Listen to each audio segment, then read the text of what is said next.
Welcome to the Standard Deviations podcast, presented by Orion Advisor Solutions and hosted by Dr. Daniel Crosby, Orion's Chief Behavioral Officer and New York Times best-selling author. Each week, Dr. Crosby interviews a fascinating new guest on a range of compelling topics, from literature to psychology to financial wellness. To learn more about Dr. Crosby's behavioral finance work at Orion, visit www.orion.com. Hello and welcome to the Standard Deviations podcast. I'm your host, Dr. Daniel Crosby, and today we will be doing the fourth and final installment from The Soul of Wealth, my new book that's out in mid-October. The whole purpose of this, in addition to just, of course, educating and entertaining you, is to give you a preview of the book and hopefully, of course, to entice you to buy it and to share it. So, The Soul of Wealth is available on Amazon now for pre-order. If you've enjoyed this series, I hope that you'll support the series by going out and purchasing The Soul of Wealth today. But without any further prologue, we will get straight to it. Today's episode is called Not Being Dumb Beats Being Brilliant. Not being dumb beats being brilliant. The jangly guitar hook begins, and before you know it, you are tapping your feet. But then the lyrics kick in. Dumb ways to die. So many dumb ways to die. Wait a minute. What? This earworm, which you've likely encountered as part of some social media fail compilation, has a storied past as one of the most important prevention campaigns of all time. And it proved to be anything but a failure. The Dumb Ways to Die animated music video was conceived by Metro Trains in Melbourne, Australia, to promote railway safety and reduce accidents on train platforms. Rather than going the usual route of, say, hiring a spokesperson to pitch a serious-natured commercial, Metro Trains took a different tack. They leveraged humor and creativity to effectively convey the message. The ad was an animated music video featuring cute characters engaging in foolish and risky activities, such as standing too close to the tracks as the train approached. With its catchy tune, the video went viral and received nearly 200 million YouTube views. The video was no joke, though. High online engagement created a widespread buzz about the dangers of doing dumb stuff around train tracks. The campaign won multiple Grand Prix awards at the Cannes Lion Film and International Festival of Creativity, among the most prestigious honors in the advertising field. Despite not taking a conventional approach to public awareness, Metro Train found that there was a 21% reduction in railway mishaps within just 6 weeks of the ad's release. As a result, other municipalities adopted the strategy, though perhaps not earning the social reach of the Melbourne video. The coup de grace of it all was that the popularity was so high that it was also a merchandising hit, which only further reinforced the safety message. The financial services industry could use a little of that out-of-the-box marketing strategy. The typical ads about your money often include a couple sitting down with a dude in a suit going over some numbers, or a couple living up retirement on a sailboat.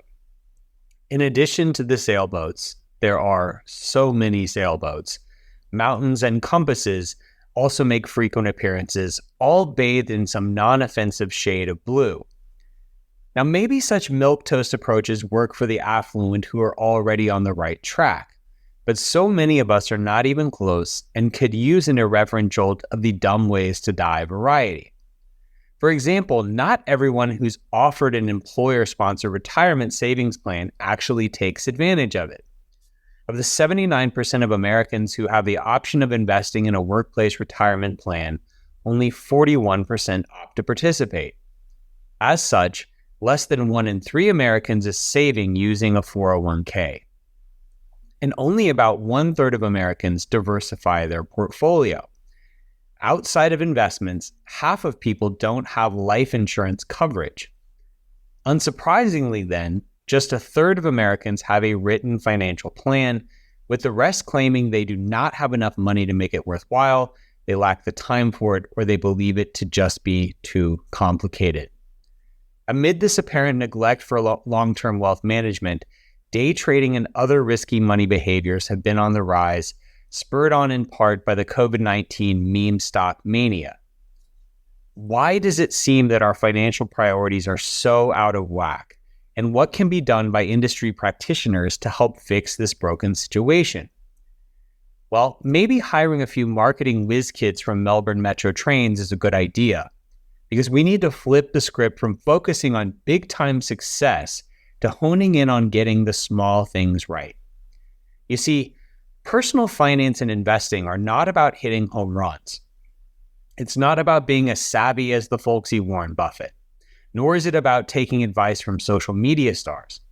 Rather, it's about doing a few fundamental things right while avoiding major risks, then moving on to other more rewarding parts of our lives. For an example of avoiding dumb ways to go broke, we can look no further than Warren Buffett's partner, the late Charlie Munger, who has this to say of the Berkshire approach that has made both men billionaires. It is remarkable how much long-term advantage people like us have gotten by trying to be consistently not stupid instead of trying to be very intelligent. Sports get the point across too. No game exemplifies the possible faults of unwise actions as well as tennis. Tennis is known as the loser's game in that successful players, be they Grand Slam champions or talented amateurs, know that the key to winning is just playing a clean game. While the winner's game involves skillful shots and thoughtful strategy, the loser's game emphasizes mistake minimization and not giving points away. It's said that pros win points while amateurs lose them. Investing is the same way. Boring is beautiful.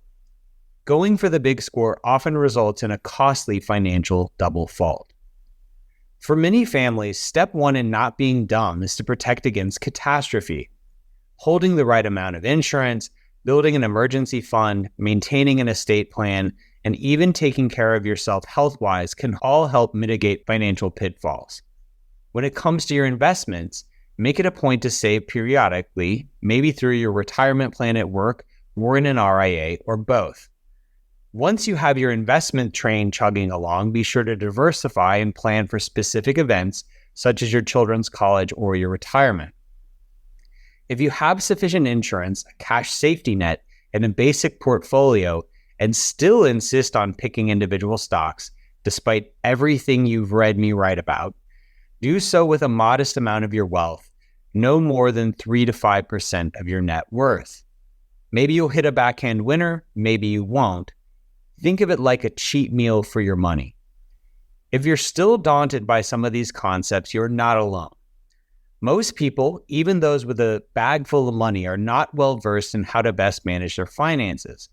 If that's you, first, you've taken the first step because your uncertainty shows that you've gotten beyond most people's overconfidence. Next, seek the help of a financial planner who can be your partner in aligning your money and values so that you can reach whatever goals you might have. Much as the priority of any travel excursion is safety, the first goal of any financial plan must be avoiding catastrophe and error before moving on to higher order considerations. But a combination of the illusion of control, confirmation bias, overconfidence, and a host of other behavioral blunders leads us in all the wrong directions.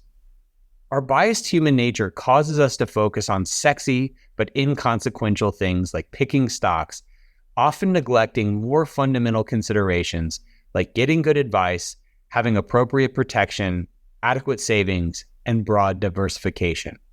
To use a car analogy, people would rather show off their engine than their airbags. Don't fall for that mindset though. Keep your finances simple so that you can avoid unhappy accidents and dumb ways to die. Thanks for tuning in to Standard Deviations. If you can't wait till next week for more behavioral finance insights, visit www.orion.com. All opinions expressed by Dr. Daniel Crosby and podcast guests are solely their own opinions and do not reflect the opinion of or endorsement by Orion and its affiliates, subsidiaries, and employees. This podcast is for informational purposes only and should not be relied upon as a basis for legal, tax, and investment decisions. The opinions are based upon information the participants consider reliable.